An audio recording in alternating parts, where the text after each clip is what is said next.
Good morning students. अब आप लोगों के यूनिट टेस्ट ख़त्म हो गए हैं, तो अब हम लोग फिर से अपनी पढ़ाई की तरफ लौटते हैं। यूनिट टेस्ट से पहले हम लोगों ने पार्ट 9 सिद्धार्थ का गृह त्याग शुरू कर दिया था और उसका कुछ पार्ट हम लोग पढ़ भी चुके थे।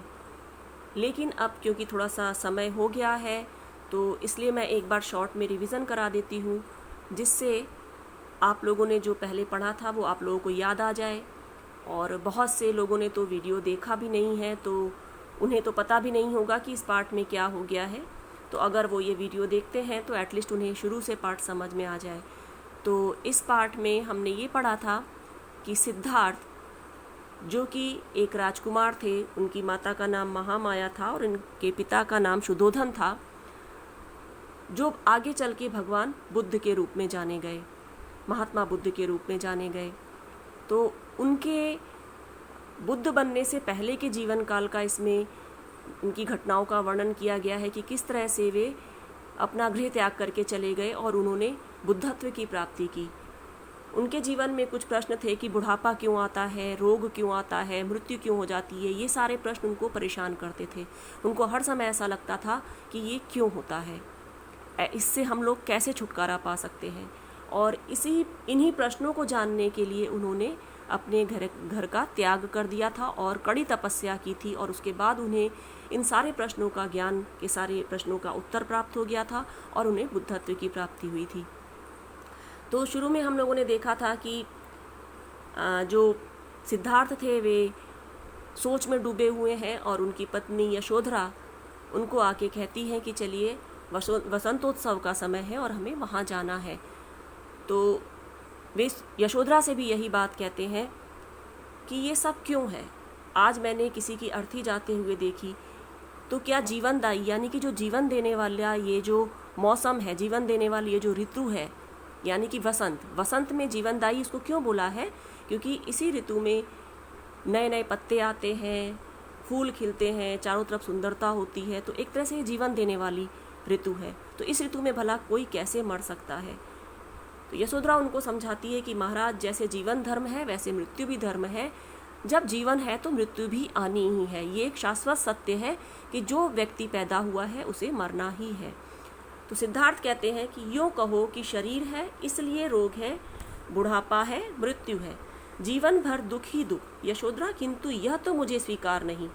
तो वो क्या कहते हैं, यशोधरा से बोलते हैं कि कहने का मतलब तो ये है कि अगर शरीर है तभी तो बुढ़ापा है, मृत्यु भी है और जीवन भर दुख है, रोग है, कष्ट है, ये सब है। लेकिन मुझे ये चीज़ बिल्कुल भी स्वीकार नहीं है कि इसी तरह से हम जो है एक दिन बीमार हो जाएं, फिर एक दिन मर जाएं। हमारे हाथ में कुछ भी नहीं है। एक दिन इस तन और जीवन को रोग के कीटाणु, मृत्यु की लपटें निरर्थक ही समाप्त कर देंगी। तो जीवन को रोग के कीटाणु की जो है, रोग के किसी भी बीमारी के वायरस हमारे शरीर में आएंगे और वो हमारे शरीर को खोखला कर देंगे, उन्हें कमज़ोर कर देंगे। और एक दिन मृत्यु की लपटें, यानी कि जब व्यक्ति मर जाता है तो उसे जला दिया जाता है। तो उसका जो है शरीर ऐसे ही, जो मृत्यु की लपटें हैं वो उसे निरर्थक ही समाप्त कर देंगी, ख़त्म कर देंगी, शरीर ही ख़त्म हो जाता है। यानी कि हम चाहते हुए भी कुछ नहीं कर सकते हैं, हम उस चीज़ को रोक नहीं सकते हैं।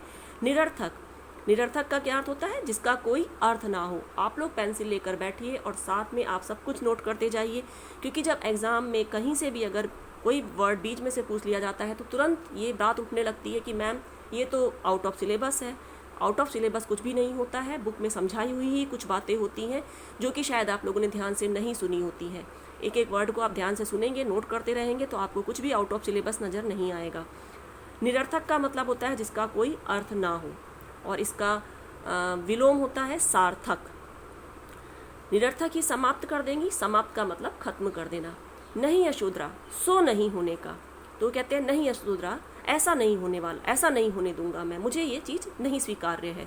मनुष्य कठपुतली नहीं, कि मनुष्य जो है किसी एक अदृश्य शक्ति की कठपुतली तो नहीं है कि जो वो चाहे वो करता रहे और हम अपने हाथ से कुछ भी ना कर सके। कठपुतली आप लोगों ने शायद नहीं देखी होगी, क्योंकि बहुत पहले ये कठपुतली के खेल, जब हम लोग छोटे थे तब कठपुतली के खेल हुआ करते थे, जिसको हम लोग कहते हैं पपेट, इंग्लिश में कहा जाता है पपेट।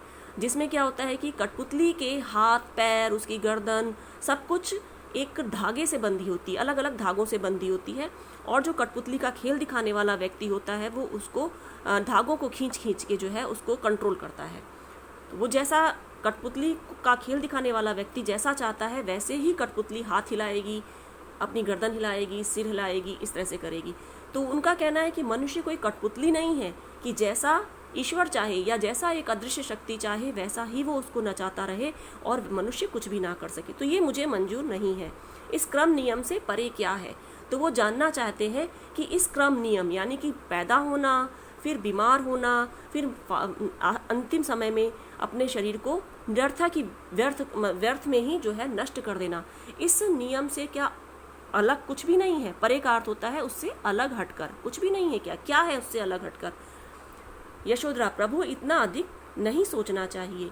सिद्धार्थ, क्योंकि सोचने से सृष्टि के विषय में, नियमों के विषय में, क्रम के संबंध में जिज्ञासा पैदा होती है और वह जिज्ञासा ही हमारे मन में निर्णय उत्पन्न करती है। तो वो क्या कह रहे हैं? क्योंकि सोचने से सृष्टि के विषय में, सृष्टि का अर्थ होता है संसार, दुनिया। आप यहाँ पर अंडरलाइन करिए और इसके समानार्थी शब्द लिखिए, दुनिया, जग, विश्व, संसार आदि। नियमों के बारे में तो क्या कहते हैं कि सोचने से इस दुनिया के बारे में, उसके जो दुनिया के नियम है कि कैसे व्यक्ति पैदा होता है, क्या उसका जीवन चक्र होता है, कैसे वो अंत में मृत्यु को प्राप्त होता है, उसके विषय में, क्रम के संबंध में कि व्यक्ति पहले छोटा है, शिशु है, फिर थोड़ा सा बड़ा हुआ, फिर जवान हुआ, उसके बाद फिर बुढ़ापा आया, फिर मर गया। क्रम के संबंध में जिज्ञासा पैदा होती है। जिज्ञासा मतलब होता है जानने की इच्छा। यहाँ पर ये जानने की इच्छा, ये शब्द आपका जिज्ञासा जो है ये आपके शब्दार्थ में भी आ सकता है और अनेक शब्दों के लिए एक शब्द में भी ये पूछा जा सकता है। जानने की इच्छा, आपका उसका जो आंसर होगा वो क्या होगा? जिज्ञासा पैदा होती है और वह जिज्ञासा ही हमारे मन में निर्णय उत्पन्न करती है। निर्णय यानी कि डिसीजन, फैसला उत्पन्न करती है। उत्पन्न मतलब पैदा होना। तो वह जिज्ञासा ही हमारे मन में निर्णय उत्पन्न करती है।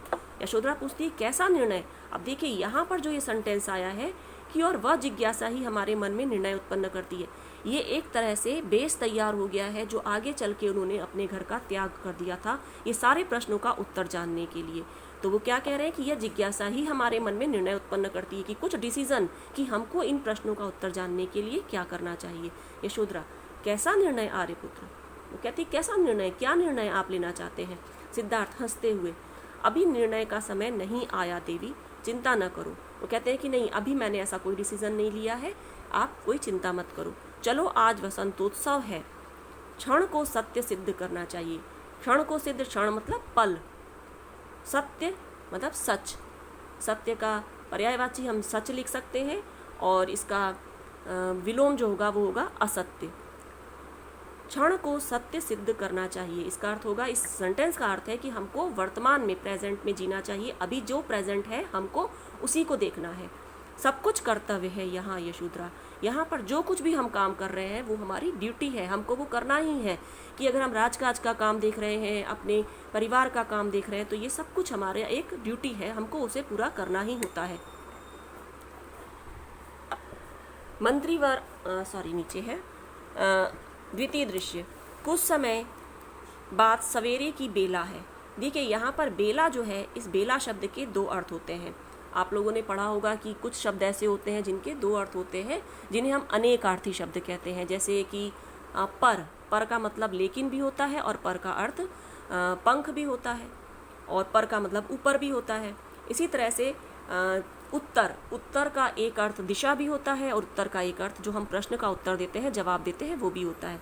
तो यहाँ पर बेला भी जो है ये मतलब दो अर्थों वाला शब्द है। कुछ समय बाद सवेरे की बेला है। एक बेला का अर्थ होता है फूल जो होता है, बेला का फूल होता है, जैसे हम गेंदे का फूल भी कहते हैं, और दूसरा अर्थ है इसका बेला का मतलब समय। तो यहाँ पर इसका अर्थ है समय। कुछ समय बाद सवेरे की बेला है। थोड़े दिनों बाद का सीन दिखाया जा रहा है कि सवेरे का समय है, मॉर्निंग का टाइम है, मंगल वाद्य बज रहे हैं। यानी कि कुछ जब अच्छा होता है, कुछ घर में गुड न्यूज़ है, कुछ अच्छा हुआ है, उत्सव है, तो उस समय, पहले के समय में मंगल वाद्य यानी कि खुशी के लिए जो कुछ इंस्ट्रूमेंट्स बजाए जाते थे, कि जैसे शहनाई वगैरह बजाई जाती थी। तो राजाओं के यहाँ तो ये स्पेशली होता था कि जब कोई खुशी की बात होती थी, कुछ उत्सव होता था, तो शहनाई वगैरह बजाई जाती थी। तो मंगल वाद्य बज रहे हैं, इससे पता चल रहा है स्त्रियाँ मंगलाचरण गा रही हैं, इससे पता चल रहा है कि वहाँ पर कुछ गुड न्यूज़ है, कुछ अच्छी बात हुई है। स्त्रियाँ मंगलाचरण गा रही हैं। मंगलाचरण यानी कि आप लोगों ने अपने घर में देखा होगा कि जब किसी के घर में बच्चा होता है तो स्त्रियाँ गाना गाती हैं, बच्चे पैदा होने के गाना गाती हैं, या फिर शादियों में देखा होगा कि स्त्रियाँ गाने गाती हैं, तो उसे हम कहते हैं मंगलाचरण गा रही हैं। युवराज सिद्धार्थ अन्य मनस्क से कक्ष में टहल रहे हैं, और जो सिद्धार्थ हैं वो अन्य मनस्क, यहाँ पर अन्य मनस्क का अर्थ होता है कुछ दूसरी सोच में डूबे हुए, कुछ उनका मन कहीं और है। ये भी जो है आपका अनेक शब्दों के लिए एक शब्द के लिए पूछा जा सकता है, वाक्यांश के लिए एक शब्द में पूछा जा सकता है। कहीं अन्य मन होना इसको कहते हैं, कहीं दूसरी तरफ मन होना उसको कहते हैं हम अन्य मनस्क। से कक्ष में टहल रहे हैं, टहल मतलब घूम रहे हैं यहाँ वहाँ, कक्ष मतलब उनकी जो रूम है, उनका कमरा है। युवराज की माता महामाया प्रवेश करती है, मंत्रीवर आदि आते हैं। महामाया, शाक्य वंश में नया कुलदीपक जन्मा है सिद्धार्थ। इसका अर्थ है कि महामाया जो सिद्धार्थ की माता है वो उन्हें आकर न्यूज़ देती है कि हमारे कुल में हमारे वंश में एक नया बच्चा पैदा हुआ है, यानी कि सिद्धार्थ का बेटा पैदा हुआ है। सिद्धार्थ और उनकी जो पत्नी थी यशोधरा, उनका बेटा पैदा हुआ है। कुलदीपक हिंदुओं में ऐसा माना जाता है कि जो बेटा होता है वही क्योंकि वंश को आगे बढ़ाता है, इसलिए बेटे को कुलदीपक भी कहा जाता है। तो शाक्य वंश में नया कुलदीपक जन्मा है सिद्धार्थ। मंत्रीवर, जो मंत्री लोग हैं वो लोग क्या कहते हैं, कपिल वस्तु का भावी सम्राट, बधाई स्वीकार करें युवराज, क्योंकि यही बच्चा कल को सिद्धार्थ राजा बनेंगे, उसके बाद उनका बेटा होगा वो राजा बनेगा। भावी का मतलब होता है भविष्य का। कपिल वस्तु का भावी सम्राट, सम्राट मतलब राजा। इसके बहुत सारे पर्यायवाची भी होते हैं, नरेश होता है, फिर नृप होता है, राजा होता है, और इसके अलावा भूपति भी होता है। तो ये सारे इसके पर्यायवाची हैं। बधाई स्वीकारें युवराज। मंत्रीवर आदि प्रणाम में झुकते हैं। सिद्धार्थ उन्हें देखते हैं और फिर खिड़की के पास खड़े होकर कहीं खो जाते हैं। उन्हें वो बात सुनकर भी खुशी नहीं होती है, क्योंकि उनका दिमाग तो दूसरी तरफ लगा हुआ था, जीवन मृत्यु के प्रश्नों में उलझा हुआ था। महामाया, बेटा किस चिंता में डूब गए, यह सोचना तो और दिन कर लोगे, आज के इस शुभ दिन तो रहने दो। चलो महाराज, राजपंडित आदि शांति पूजन के लिए प्रतीक्षा कर रहे हैं। तो वो उनको समझाती है कि तुम इतनी बड़ी खुशखबरी सुन के भी खुश नहीं हुए, क्या सोच रहे हो, अभी सोचना छोड़ो, ये तो किसी और दिन भी सोचा जा सकता है। आज का दिन इतना शुभ है कि तुम्हारा बेटा पैदा हुआ है, तो चलो महाराज और राजपंडित आदि जो है पूजा के लिए प्रतीक्षा मतलब इंतजार कर रहे हैं। सबका प्रस्थान का अर्थ होता है जाना। अकेले सिद्धार्थ ही रह जाते हैं। सिद्धार्थ, स्वगत मतलब अपने आप से, स्वयं से। एक नया कुलदीपक यानी कि एक और जन्म हुआ है। कपिल वस्तु का भावी सम्राट, कपिल वस्तु का आगे का भविष्य का राजा। किंचित मतलब थोड़ी सी। उपेक्षा की हंसी के साथ, उपेक्षा का मतलब होता है कि किसी चीज का पे ज्यादा ध्यान ना देना, उसको इग्नोर करना। उपेक्षा की हंसी के साथ, उपेक्षा का विलोम होता है अपेक्षा। अपेक्षा का अर्थ होता है किसी से उम्मीद रखना। एक नया जन्म जो कि रोगग्रस्त होगा, यानी कि एक और बच्चा पैदा हुआ है जो कि आगे चल के वो भी बड़ा होगा, फिर उसको भी बीमारियां लगेंगी। वृद्ध होगा, वो भी एक दिन बूढ़ा हो जाएगा। वृद्ध का अर्थ होता है बूढ़ा। वृद्ध होगा, फिर एक दिन मृत्यु। इस जन्म, रोग, वृद्धावस्था या मृत्यु के क्रम में फंसे रहने को जीवन कहते हैं। तो यही रोग है, फिर बुढ़ापा आता है, फिर मृत्यु हो जाती है, इसी क्रम में जीवन में फंसे रहते हैं, इसी को जीवन कहते हैं। आज जन्म की प्रसन्नता है, आज किसी के पैदा होने पर सब लोग खुश हो रहे हैं, तो कल यही संबंधी मतलब जो संबंध वाले हैं, यानी कि नातेदार रिश्तेदार, उसके चले जाने पर उसे बहा देंगे। यानी कि जब वो मर जाएगा तो उसको जला दिया जाएगा, उसकी राख को पानी में बहा दिया जाएगा। यानी कि किसी को किसी के जीने मरने से कोई फर्क नहीं पड़ता। एक सिर्फ शरीर है जो आता है और चला जाता है। सारे संबंध इस देह के हैं, मतलब जो भी संबंध, जब तक शरीर है जिंदा तभी तक के सब संबंध है, उस शरीर से ही संबंध है। शरीर के मरते ही सारे संबंध खत्म हो जाते हैं। देह तो मरने वाली है, यानी कि देह तो एक ना एक दिन खत्म ही हो जाने वाली है, तो उससे प्रेम या मोह कैसा, तो किसी भी शरीर से कैसा प्रेम रखना, कैसा मोह रखना, क्योंकि ये तो जो है नश्वर है, ये तो नष्ट हो जाने वाली चीज है, और नष्ट हो जाने वाली चीज से कैसा प्रेम रखना। ना कोई पुत्र ना पिता, कोई पुत्र नहीं है, कोई पिता नहीं है, तो सिर्फ एक शरीर है, उनका ऐसा सोचना है। न पति है न पत्नी, सब विभिन्न देह है, मतलब सिर्फ शरीर है। क्या रिश्ता है? कोई रिश्ता नहीं है। जब व्यक्ति मर जाता है सारे रिश्ते नाते खत्म हो जाते हैं, क्योंकि शरीर खत्म तो सारे रिश्तेदार नातेदार खत्म, सब कुछ रिश्ते खत्म हो जाते हैं। जो अपना भोग भोगती है, इससे छुटकारा बिना पाए बिना सब व्यर्थ है।